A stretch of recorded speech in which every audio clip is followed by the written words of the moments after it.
And good morning, Hoosier Nation, and welcome to another victorious edition of Hoosier Morning After. This is Hoosier Morning After, Illinois. 2 days ago, your Indiana Hoosiers go on to beat their biggest rival that they have on their schedule, 80-65, bringing the Indiana Hoosiers to 12-6 in the season, 3-4 in the Big Ten. How you doing? I'm your host, Chad Schwartzkopf, here to break it down. Martha, out there shaping the next generation of basketball players in Indiana, may pop in here and there, but very busy morning for Martha out there. So you got me this morning. But what a great game for Indiana. What a great win. What a great momentum builder, continuing to do what we need to do and getting a very uncharacteristic road win after a big win. I know we are very hesitant as fans. We kind of have a pre-programmed brain to how we react to games and very formulaic as how do we respond to what this team does. We fall to patterns that we've seen in the past and tend to shape our emotions in that way. To apply that to this game, what we've seen in the past with Indiana teams that have struggled is after a big win or a needed win, we tend to kind of see a drop-off in play. And that Wisconsin game was a needed win and a big win for Indiana in this season. And then the other narrative that we've seen in the past is on the road, struggling on the road, especially in games where the other team is obviously very hyped for us to come in and very excited to play us. We struggle to respond to that sometimes. And all of our normal narratives and our normal emotions and how we are programmed to react like this as Hoosiers was wrong in this. And I'm so happy to be wrong. And I'm so happy for my feelings in a game to be wrong. Jennifer, I see her here in the chat already listening. We were going back and forth during this game, and I think you all can echo these emotions and feelings. Even when we had the game handled in the second half by about 15 points, we still didn't feel comfortable. I still didn't feel comfortable. But yet this team did what they needed to do to keep control of this game. I think the main person you can point to towards that in the second half that helped that was Trey Galloway. Trey Galloway just made those plays that were needed for Indiana on the defensive and offensive side, just to stem those little runs, because there were a lot of runs back and forth from both teams, and I thought that Indiana did a good job controlling that and weathering those little runs, and then going on little runs themselves. Back to the rivalry game thing, I was joking on the top there. Obviously, this is not a rivalry game. That was a very odd thing to be reported out there. I don't know if that was something forced to try to make this game bigger than it was. Again, by not calling Illinois our rival, I do not mean that as a slam or diminish to Illinois at all. We have had some great games in the series against Illinois and played them very well. My argument to that is that, to me, to be a rival, that has to be a team that you despise so much that no matter who the other team is playing, i.e. Purdue or Kentucky, no matter who they're playing, you root for the other team. So, and that's the case for Purdue and Kentucky. I'm going to root for the opposing team every time that they're out there playing. But that's not the case for Illinois. Illinois, I feel, is just more of a good competitive Big Ten team that we play against, and always supplies pretty good matchups from year to year. But I would cheer for Illinois. If Illinois was advancing in the tournament after we are out, I would root for them. If they're playing in big games, I would root for them. But that's not the case for other rivals, or that's not how I would define a rival. So that was just strange. The videos and stuff leading up to it, and then how much the program director and whoever wrote up the narrative of this game for FS1, they really wanted to push that rivalry aspect of it, and part of that could have been Bardo, since he used to play there. And again, by all means, Illinois and their fans may consider this a rivalry game because Illinois may not really have a rival, and I know there's the Eric Gordon history, and they lean on that and everything. And so, anyways, ranting way too much on this than I need to. Whatever, Illinois, you want to call this a rivalry? Indiana fans, we don't call this a rivalry. I'm sorry, but this was a critical game for the Hoosiers and for the coaches overall, and what we have been discussing and during that little slump was we needed to adjust. We needed to adjust how Indiana did things, and we needed to play and do what we needed to do with this team without X and race. The coaches needed to adjust. The players out there needed to adjust. And we found that. And we did a great job. And the coaches did a great job. I'm saying way too many we's. I shouldn't say we. I'm not out there. But the coaches and the players, they did a very good job in this game. In the moment, was a little critical about the coaches in the way Indiana showed up and started playing. I mean, just under 2 minutes in, Woodson calls a timeout, and we're all kind of saying, ooh, that's pretty early to burn a timeout. But Indiana was struggling, had some turnovers, and 2 straight points or 4 points total by Illinois very quickly. And Woodson leans into him and gets him refocused. And from there, Indiana took control of the game. So looking back on it, that timeout was perfect, was great. Great adjustments, great to snap them out of it, great to get them refocused and everything. And we have been critical in the past of the coaching staff because there's been little runs and situations that teams have gotten on us at the beginning of the game where it felt like coach was just letting them play out of it and see how they would handle it and what they would do through this. And it didn't really work out then. But this time, probably learning from that, he takes the timeout and the adjustments happen and things look good. So it just feels like, to a degree, especially in this game, this team was over the hump. Because, again, when Illinois would go on runs, Indiana had answers for that. And so that was really great. One of the biggest things that I would say is that everyone on this IU team played their game. They didn't try to do more than they should. They didn't really play outside of their skill set or try to force anything. They just did the things that they can do. And the main thing and the main person that did what he could do was Trace Jackson Davis. Trace just had a fantastic game. He got whatever he wanted, whenever he wanted. Thank you, Underwood, for deciding to single cover him and just try to use danger to sumo wrestle, belly bump him in the post and see if he could outmuscle him. And that didn't work. Trace was too quick for him.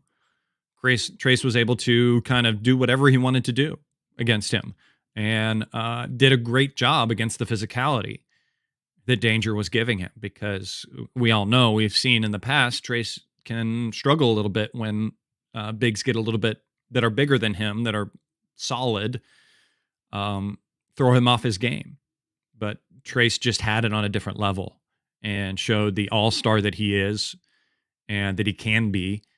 At trying to possibly bring over a little bit of help, but that help struggled to get over at the right time. Didn't quite do what they needed to do to get to Trace or knock him off his game. And what that started to do then was leave Jordan Geronimo open for little dump off passes and other little things that he could get in this game. And what a great way things are shaping up now as well for Jordan Geronimo. We now have 3 games in a row where we're seeing that more typical Jordan.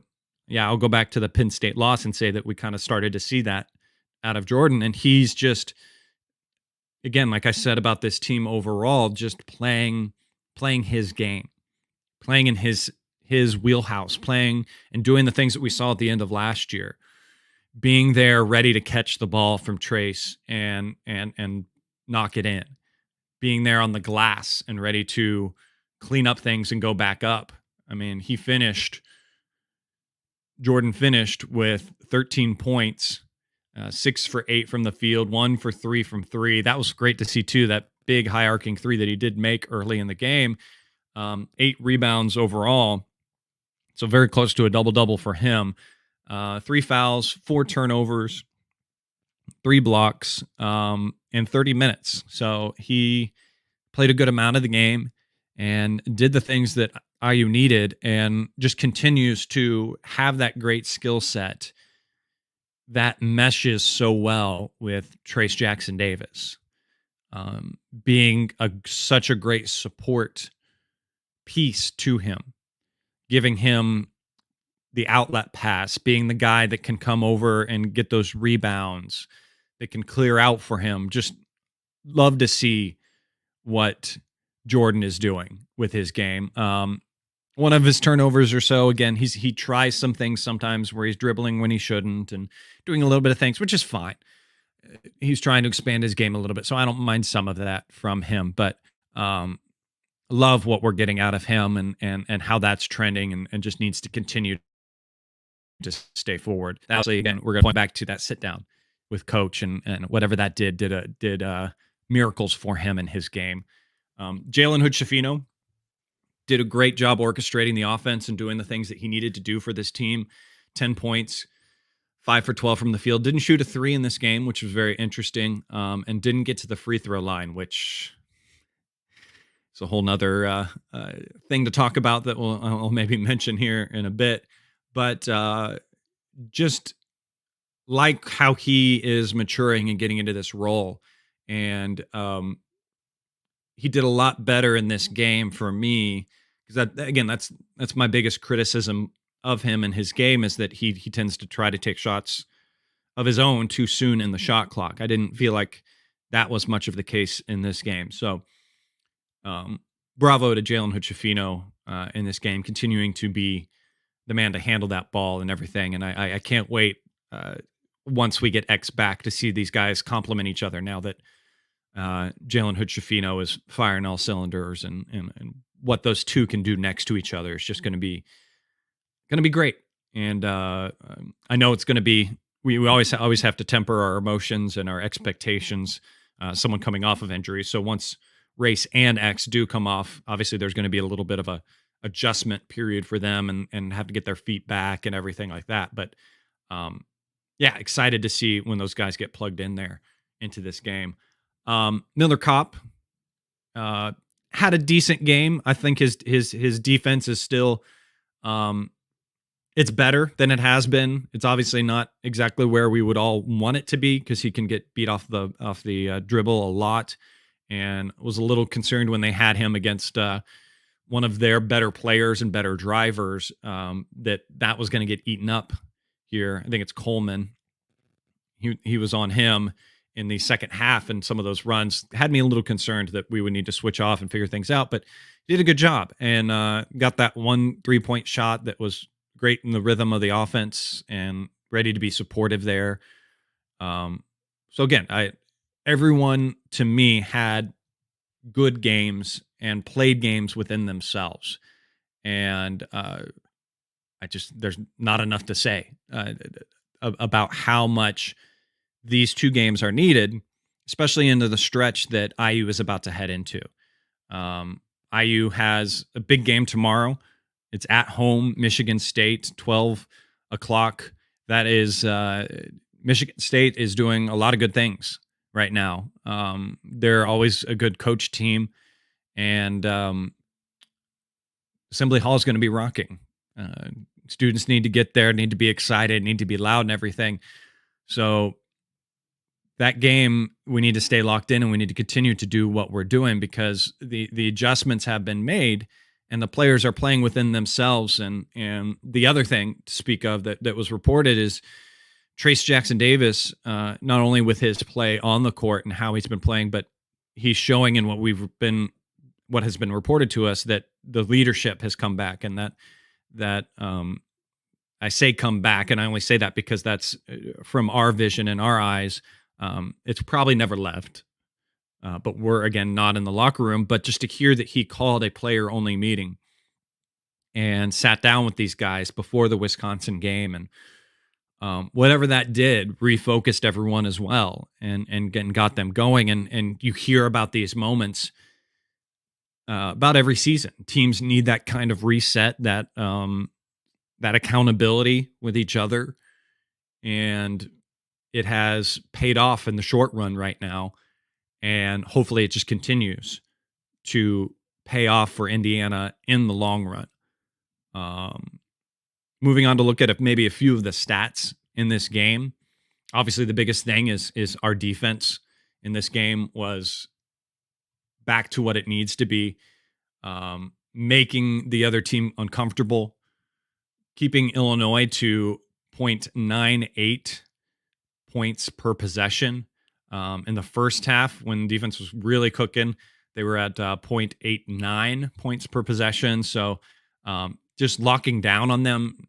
And as we've said before, it's what the defense and the intensity of the defense did in the Wisconsin game, was just making them uncomfortable.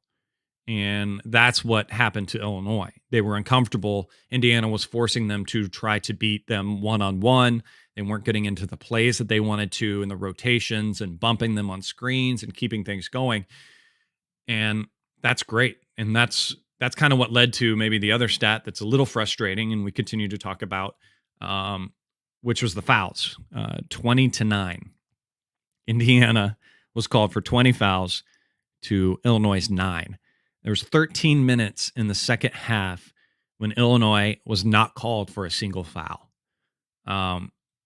And again, Indiana's defense and the way we want to play is physical, and we're going to get a lot of fouls called, and that's fine. I'm 100% fine with that, because I want us to be physical. I want Trey Galloway to almost foul out every single game, because I want him to be that physical with the other team's star guard, and making him that uncomfortable that he may foul out. I think that's, as weird as it is to say, but that's where he needs to be every game. But that inconsistency just isn't right to me. And Illinois was playing very physical. They were playing handsy. There were 2 hand checks that weren't being called. There was a lot of fouls underneath that weren't being called. And Illinois also, as you saw from the big man, it was exaggerated from him, but you saw it from the other players, plays that kind of sumo belly ball, where they kind of like to bump into you with their bellies and stuff, and be physical that way, but they stay vertical, so it looks like they're not fouling. And that's a lot of the calls that should have been whistled underneath that weren't. And again, those types of things were being whistled on the defensive end against Indiana. And it just needs to be consistent on both ends. That's where I get frustrated with these referees. As long as it is consistent on both sides of the court, then it's okay. But it wasn't consistent on both sides. So that's where it gets frustrating. Yeah. Take that what you will. There's the fill in your bingo card. There's the frustrated rant about Big Ten officials for this show. And it's something that obviously, again, you can't use an excuse as a player. You have to adjust to in the game and just do your best. But as a fan, we can complain and say it's got to be better for this team. Another thing that was interesting, and I think this was maybe Illinois' game plan, was to just not let Indiana shoot the 3. Indiana only got 9 3 attempts, 3 for 9 from 3. Again, a lot of that also has to do with the way they played Trace Jackson Davis. If you're going to play Trace Jackson Davis one-on-one the whole game, give it to him. Let the big man eat. Let him go to town, and it's just fantastic to see him go to town like that. And yesterday I went online and if you can see, if you saw this on Twitter, or if you're not on Twitter, go to Indiana's NIL store.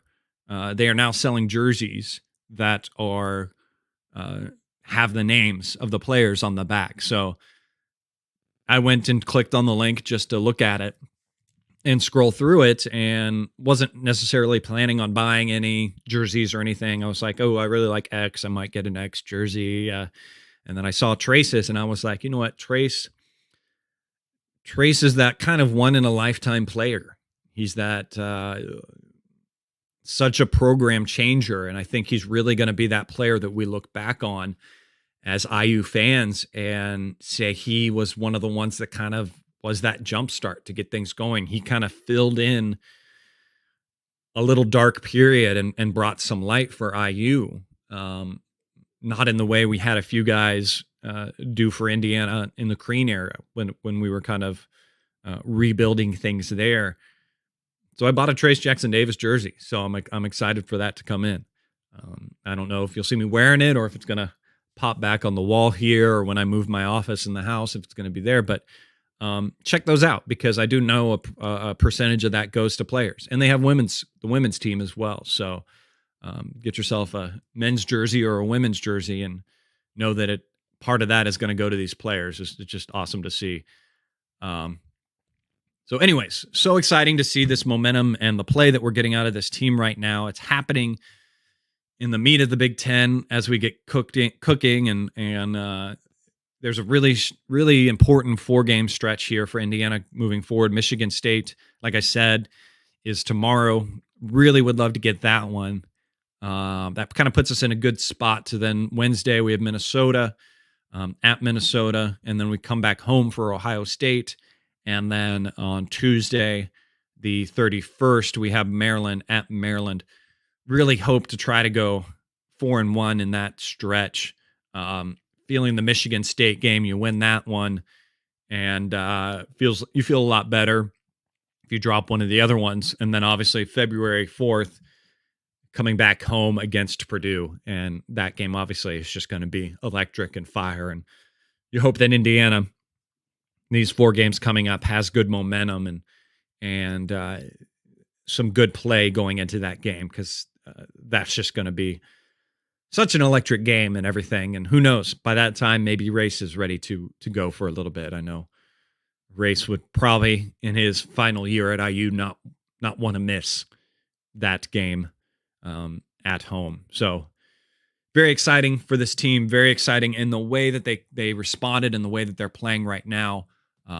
How all the players individually are just playing their games, playing their individual games, doing what they can do for this team, contributing in the way that they need to for this team.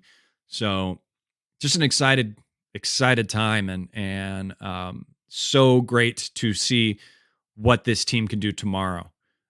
Jen, I agree with you. Nervous about tomorrow. I hope we can fight against them. Yes, again, Michigan State's always a good team, fantastically coached by Izzo. They always do great things. They always have good game plans. I hope beyond all hope that Mike Underwood calls up Tom Izzo and goes, you know what? It didn't work for us, but I know, Tom, it's going to work for you.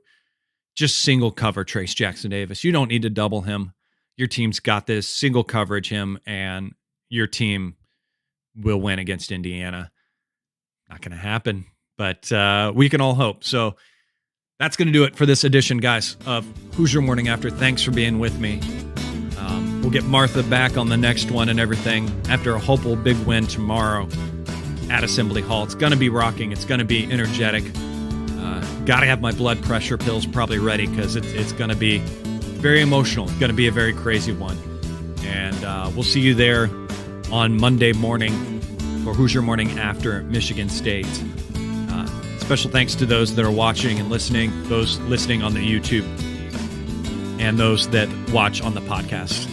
Thanks for being with us. We'll be back again the morning after next game. Until then, guys, go out there, have yourself a wonderful day. And as always, let's go Hoosiers.